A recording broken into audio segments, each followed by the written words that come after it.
Have you ever wished you could travel back in time to relive a moment in Magic the Gathering's history?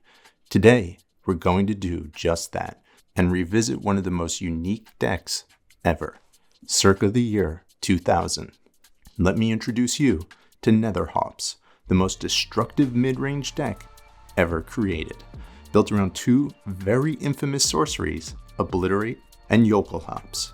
Obliterate is uncounterable and wipes every artifact, land, and creature off the battlefield, but spares enchantments, while Jokulhaups does the same for 2 mana less. These two destroyed just about everything, because in the year 2000, planeswalkers and battles did not exist.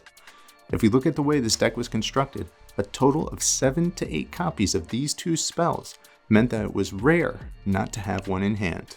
And if for some reason you didn't have one and needed it, Vampiric Tutor was standard legal and could summon it to the top of the library in an instant, literally.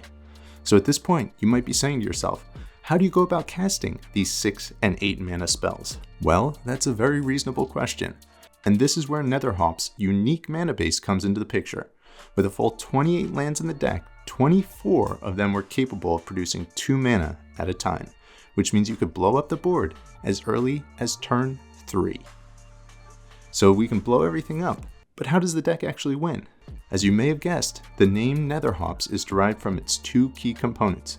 I've already introduced you to the second, the first of which is Nether Spirit, a 2 mana 2/2 that recurs if it's the only creature in your graveyard. Utilizing a strategy much like Smallpox, Nether Spirit is the only creature in the deck, so chances are it won't have any company when it hits the bin.